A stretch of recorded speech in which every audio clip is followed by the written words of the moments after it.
You think credit card points are free money? Cute. That's like thinking a casino gives you free chips because they believe in your dreams. Here's the truth explained like you're 5. Points are playground tokens. You trade real money for shiny pretend money.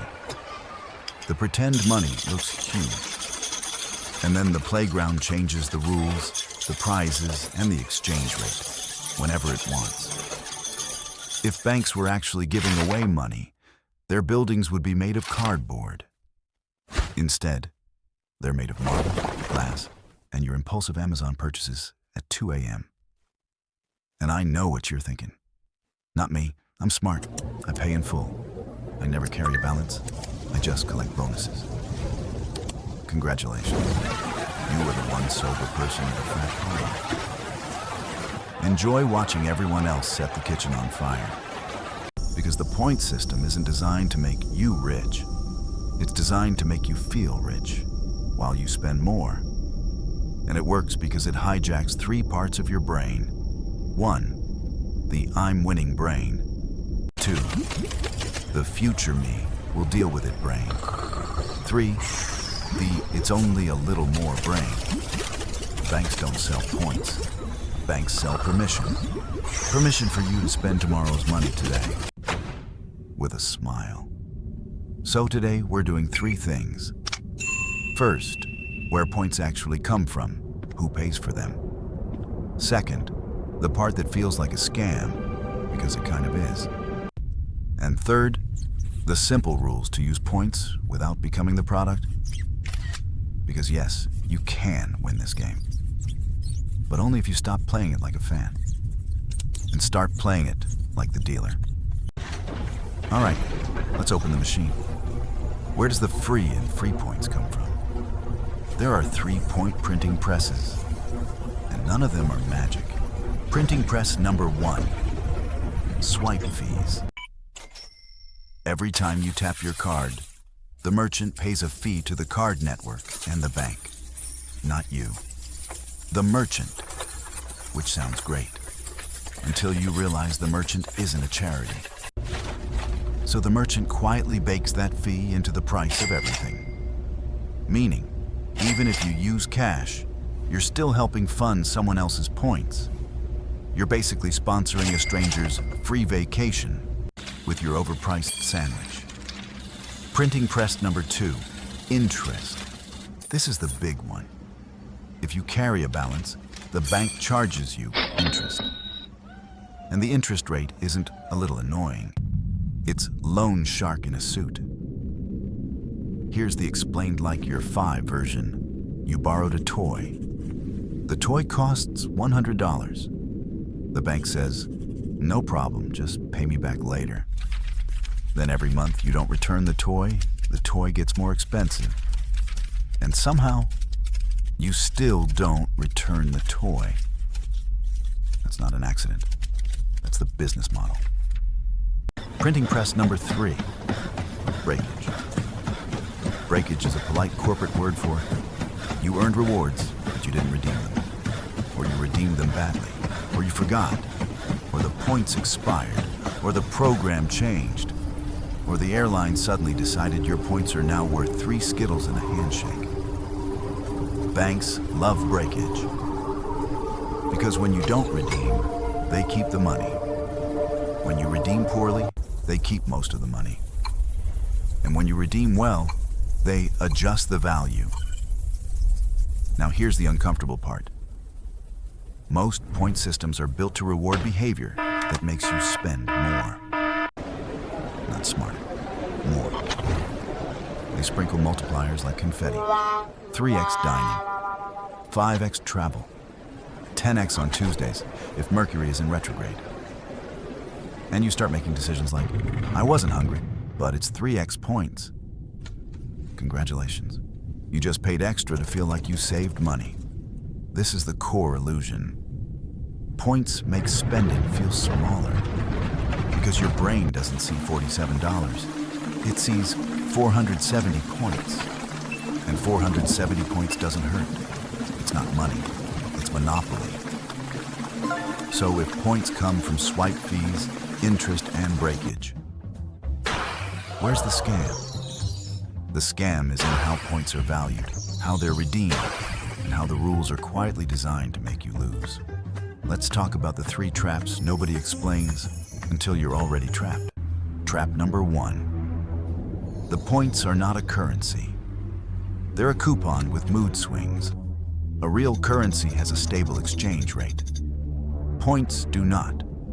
Points are whatever the company says they are. Today, in this exact moment, under these exact conditions. One day your points buy a flight. Next day the same flight costs 40% more points. And they'll call it dynamic pricing, which is just a fancy way of saying, we noticed you love this, so we raise the price. Trap number 2, the redemption maze. Banks advertise the best possible value. Up to 2 cents per point. Up to 5 cents per point. That up to is doing more work than your entire gym membership, because most redemptions are terrible. Gift cards, usually meh.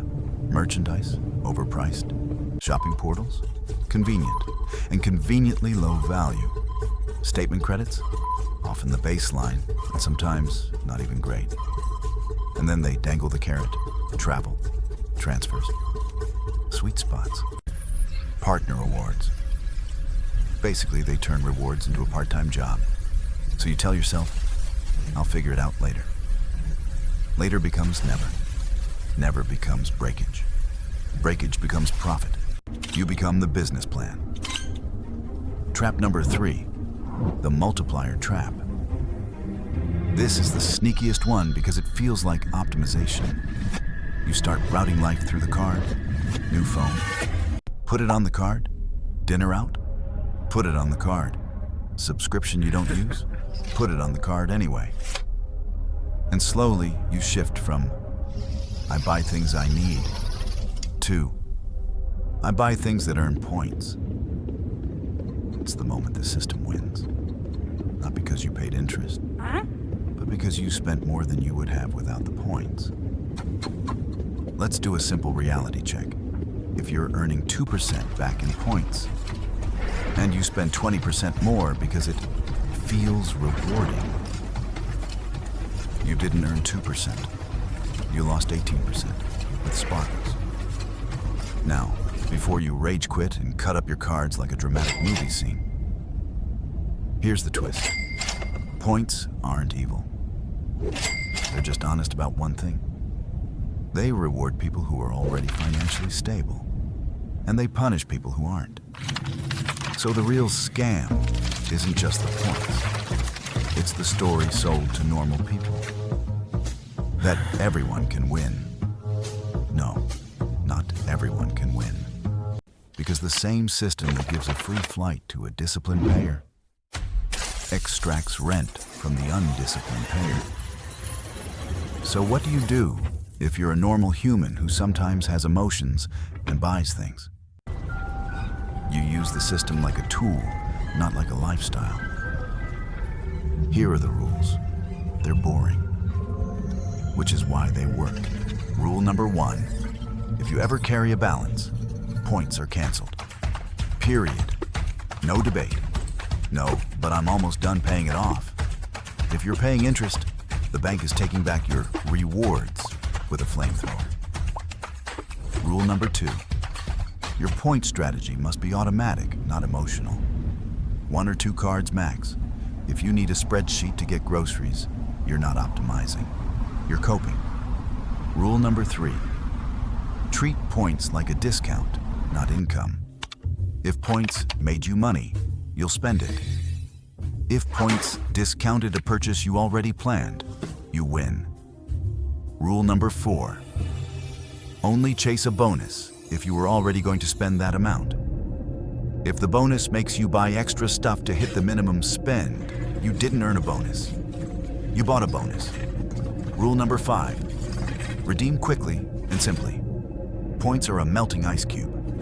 Airlines devalue, banks change portals, programs get refreshed. Your best protection is time. Earn, redeem, or move on. Now, the part nobody says out loud. If you're not the type of person who pays in full every month, points cards can be financial napalm. And that's not a moral judgment, it's physics. Because the point system is basically a tax on instability. If your cash flow is unpredictable, your emergency fund is thin, or you're already juggling bills. The reward card isn't a reward. It's bait with a high APR attached. So here's the one-sentence takeaway. Credit card points are a coupon system disguised as a wealth hack. Use them if you're already stable. Avoid them if you're not. And if you're in the middle, be brutally honest about which one you are. Now, we've exposed how points manipulate spending. But there's a darker layer underneath all of this. The points game is connected to something even bigger. The number that decides your rent, your car payment, your mortgage, and even whether you get approved at all. Because the next scam that isn't about points, it's about the score. Next video, the credit score scam explained like you're 5. Why a 3-digit number can control your life. And why the rules are designed so the house always keeps leverage. Subscribe. Because once you see how the score really works, you'll never look at good credit the same way again.